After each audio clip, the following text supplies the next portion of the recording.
मुझे भी यकीन नहीं हुआ, लिटरली अनबिलीवेबल। यूपीएससी ने क्लास 11th की एनसीईआरटी से, सिर्फ क्लास 11th की एनसीईआरटी से 10 से भी ज्यादा क्वेश्चंस पूछे हैं आपके प्रीलिम्स एग्जामिनेशन 2024 में। जब मैंने पेपर को डीप एनालिसिस किया कि क्वेश्चंस कहां से आए हैं, तो ये तो पता था कि लगभग 20 से भी ज्यादा क्वेश्चंस एनसीईआरटी से ओवरऑल आए हैं, लेकिन मुझे अब रियलाइज हुआ डीप स्टडी करके कि क्लास 11th के एनसीईआरटी से काफी क्वेश्चंस फंसे हुए इस साल। आइए डिटेल में देखते हैं कि आखिर वो किताबें कौन कौन सी थी क्लास 11th की, और वो क्वेश्चंस कौन कौन से थे जहां से सवाल फंसे थे। ये वही एनसीईआरटी है जो आपके पास भी है, ये वही एनसीईआरटी है जो आपके टेबल पे रखी है, जो आपके कबर्ड में रखी है, लेकिन आप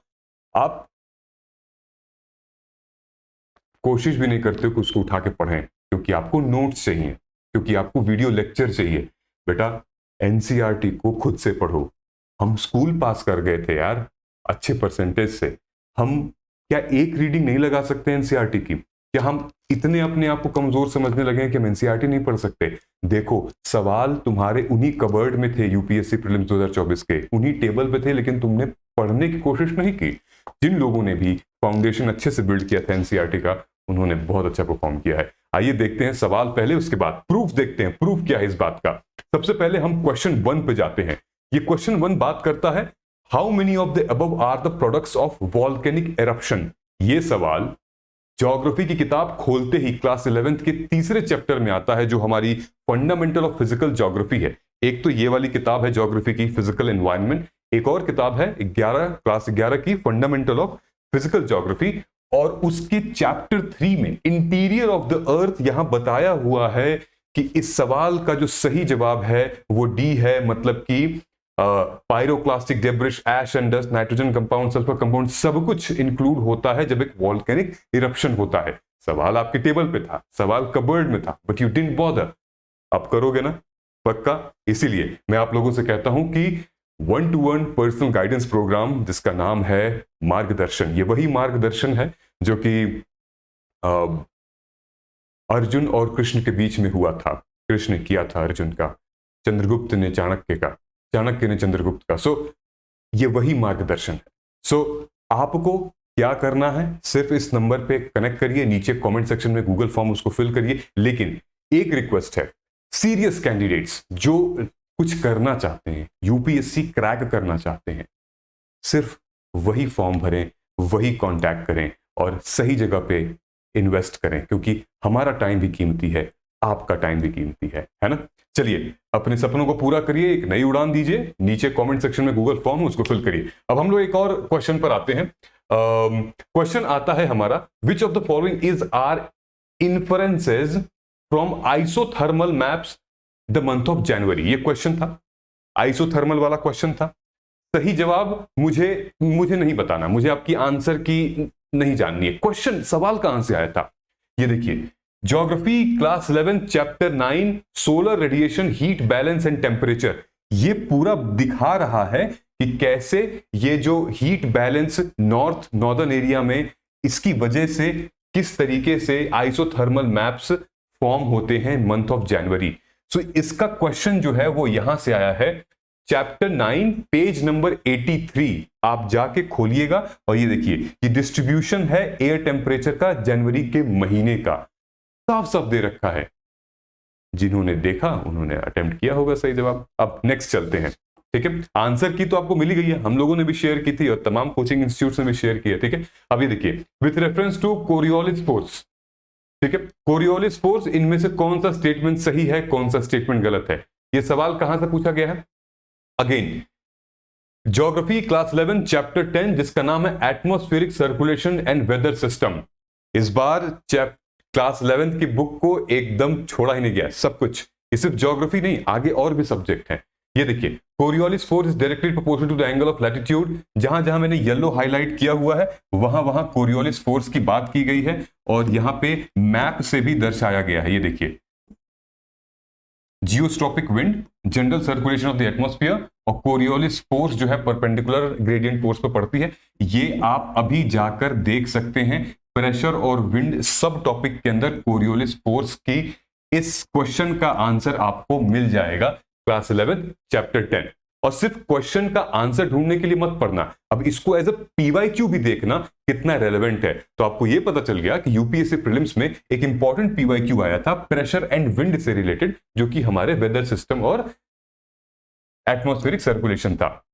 अब जिक्र करते हैं हम लोग अगला है पॉलिटी का सवाल। पॉलिटी का सवाल क्लास 11th के चैप्टर 5 से आया है, लेजिस्लेचर। क्या था ये? बहुत दिलचस्प सवाल था और यूपीएससी में बिल्स पे दो क्वेश्चन आए थे और दोनों ही एक ही चैप्टर से, एक ही क्लास के। अब देखिए, ये है लोकसभा लैप्स का, जो पेंडिंग बिल जो है वो लैप्स हो जाती है। जैसे मान लीजिए कि लोकसभा जो है भंग हो गई, तो उस बिल का क्या हो गया? मान लीजिए XYG बिल इंट्रोड्यूस हुआ लेकिन लोकसभा ही भंग हो गई, तो उस बिल का क्या होगा? क्या बिल लैप्स हो जाता है? तो ये 3 स्टेटमेंट थे, ठीक है। अब आपको इसका जवाब जो है वो पॉलिटिकल साइंस के एनसीईआरटी वाली जो किताब है क्लास 11th की, चैप्टर 5 में लेजिस्लेचर में मिल जाएगा।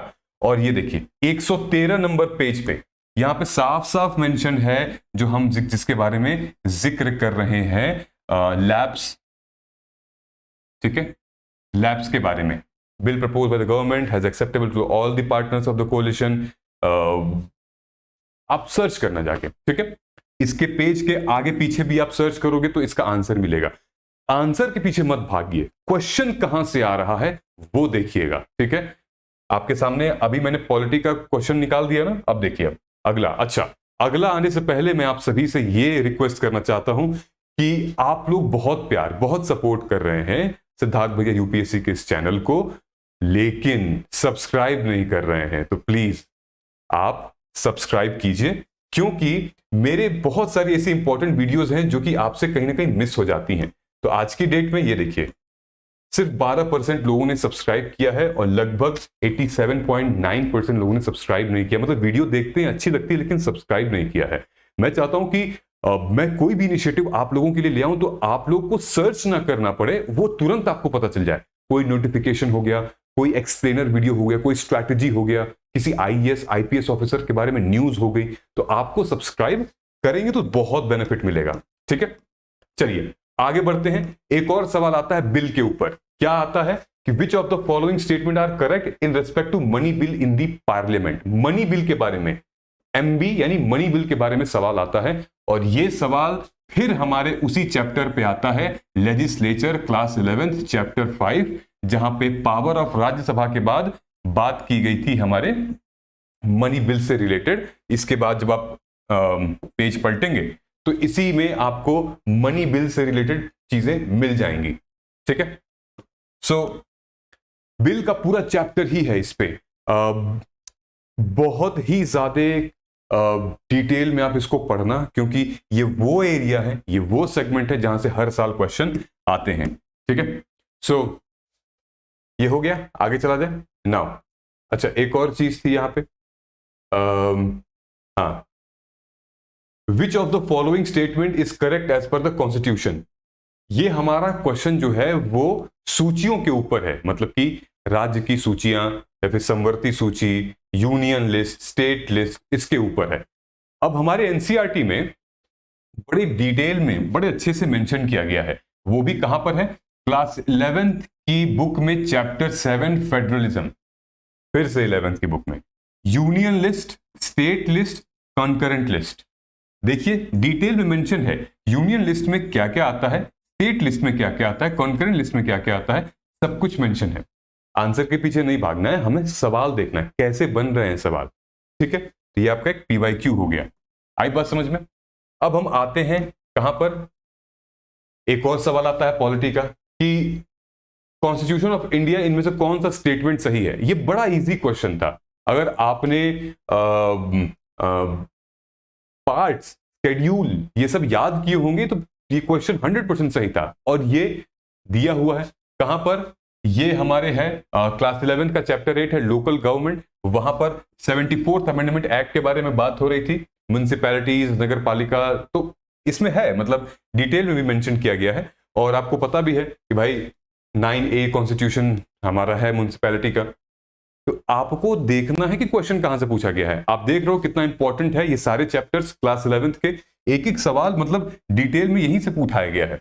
अब हम लोग आते हैं एक और पॉलिटी के क्वेश्चन से। ये क्वेश्चन जो है हमारे क्लास 11th के चैप्टर 9 से पूछा गया है, Indian constitution at work, constitution of India as a living document, जो हमारा चैप्टर नाम है। वो क्वेश्चन, क्या नाम था क्वेश्चन का? क्वेश्चन ये था, आर्टिकल 368 से रिलेटेड, पार्लियामेंट में amend any provision of the constitution by way of, संविधान को संसद जो है संशोधन कर सकती है, कौन कौन से तरीकों से, इसके बारे में जिक्र था। एनसीईआरटी में ये पूरा मेंशन किया गया है। How the amendment, how to amend constitution कैसे है, ये सब दिया हुआ है यहां पर। कौन से चैप्टर में? चैप्टर 11, चैप्टर 9 क्लास 11th की बुक में, है ना? कैसा लगा आपको अभी सेशन, कैसा लग रहा है? ऐसा लग रहा है ना कि काश मैं एनसीईआरटी पहले पढ़ लिया होता, अब से पढ़ूंगा, भैया की बात मैं मानूंगा, मानूंगी। आ रही बात समझ में? ये देखिए, एक क्वेश्चन आता है क्लास 12 की, थीम्स इन इंडियन हिस्ट्री, जहां पर गवर्नमेंट ऑफ इंडिया एक्ट 1935 के बारे में बात हो रही है। बहुत ही कई बारी यूपीएससी मॉडर्न इंडिया से पूछा गया है, स्पेक्ट्रम में भी ये इजीली मिल जाएगा। इनफैक्ट हमारे क्लास 12 की थीम्स इन हिस्ट्री में भी मिल जाएगा, the beginning of the new era में डिटेल में यहाँ पे मेंशन है, जहां पे मैंने येलो कलर से हाईलाइट किया हुआ है 1935 के बारे में। सो आप जरूर पढ़िएगा। ये कौन से चैप्टर में है? थीम्स, चैप्टर का नाम है framing the constitution, the beginning of a new era, और क्लास 12 की बुक है ये, ठीक है। अब आते हैं हम लोग क्लास 9th में। कुछ सवाल जो है वो क्लास 9 से भी आ चुके थे, जैसे how many of the trees are actually native to India. ये क्लास 9th की ज्योग्राफी का सोशल साइंस चैप्टर 5 था, वहां से कुछ सवाल पूछे गए थे, natural vegetation and wild life. यहां पर आपको हिंट मिल जाएगा, इसीलिए कहा जाता है कि ज्योग्राफी को 6 to 12 हमें पढ़ना पड़ता है एनसीईआरटी, ताकि ये बेसिक चीजें हैं। इतनी बढ़िया बढ़िया इसमें फोटोग्राफ बनाते हैं ना, मजा आ जाता है फोटोग्राफ को देख के, ठीक है। तो ये आया था। अब हम आते हैं क्लास 10th में। क्लास 10th की जिक्र करें तो how many of the above are considered as distributed energy resources. Energy mineral resources से यूपीएससी हर साल एक एक क्वेश्चन पूछती है, हर साल। Mineral, energy, resources. Class 10th की ज्योग्राफी है कंटेम्प्रेरी इंडिया पार्ट 2, और ये है उसका आंसर। ये देखिए मैंने फोटो भी लगा रखी है, ये एनर्जी रिसोर्सेज के बारे में, मिनरल फ्यूल्स के बारे में, mineral and energy resources, chapter 7, geography class 10। आई बात समझ में? यही था, मतलब आप इग्नोर नहीं कर सकते बेटा। आई होप चीजें आपको थोड़ी सी समझ में आई होंगी। कहीं पर भी कोई डाउट लगेगा तो मुझे कमेंट करके बताइएगा। और मैं फिर से कह रहा हूं कि गूगल फॉर्म को फिल करने से पहले, मुझे कांटेक्ट करने से पहले, हमारी टीम को आप ये तय करिएगा कि मुझे सीरियसली इस पढ़ाई को पढ़ना है, यूपीएससी की तैयारी सीरियसली करनी है, तभी मैं आपके साथ 200% साथ में रहूंगा। मिलते हैं अगले वीडियो में, तब तक नमस्कार, जय हिंद, जय भारत।